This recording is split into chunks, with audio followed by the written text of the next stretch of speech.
A man walked out of the building under the escort of security guards. Waiting outside was a crowd of furious protesters. This time, Davis had been summoned by the Securities Commission. He had urgently shut down the trading app owned by his company. That decision caused heavy losses for people who bought the company stock. Among the crowd, one man was especially emotional. He loudly cursed Davis and called him a fraud, claiming Davis pretended to protect investors, but secretly pushed down the price of GIC shares. He urged everyone to unite together and keep buying GIC stock. The crowd instantly became even more angry. Davis tried to defend himself, but unexpectedly a gunman opened fire to assassinate him. The crowd at the scene immediately panicked, and people began running away from the area. Davis collapsed and died right there on the street. The FBI quickly took over the investigation. Davis was the CEO of a stock brokerage company. He was shot by a sniper outside the Trading Commission building. Earlier, he had followed the commission order and temporarily shut down the company trading platform. That decision may have led to the attack on him, so FBI agents arrived at the scene, questioning the protesters who were not allowed to leave. Then a man stepped forward impatiently, demanding that everyone be allowed to go home, saying none of them had seen the killer anyway.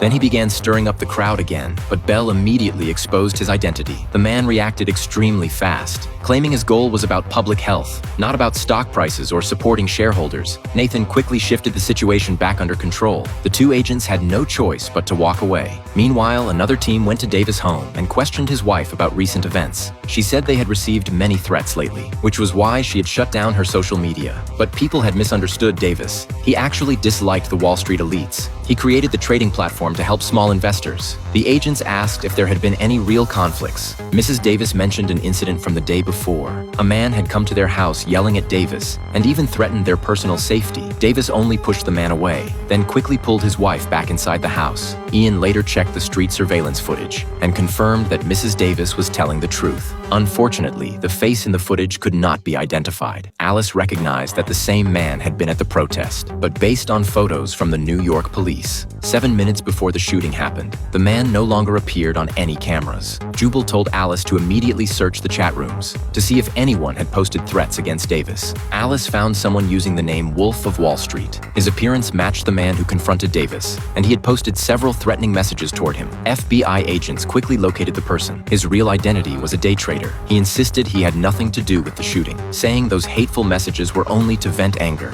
He claimed a video he recorded could prove it. They soon played the video, which captured the moment Davis was attacked. Based on the direction the crowd turned their heads, Ian roughly calculated the location of the shooter. Then they checked cameras along a road to the northwest and saw the gunman getting into a car and leaving. Ian quickly matched the license plate to the owner. His name was Plank, and he had served 6 years in the military. Federal agents immediately raided Plank home, but only his wife was there. She anxiously told the agents that Plank had been extremely depressed the night before because the company had caused him huge financial losses. The rest of his stocks were also locked and could not be sold, so he drove away in his truck and took 3 guns from his office. Bell checked Plank's computer and found he had been messaging strangers in a chat room. He said more people would soon pay the price. Chiden opened a photo attached in the messages. Bell recognized it as the house of the Wolf of Wall Street. The agents quickly headed there, telling him the shooter was also coming to kill him because the gunman believed he manipulated his followers and encouraged them to buy GIC stock. Just as the man began packing his things, the gunman suddenly launched an attack.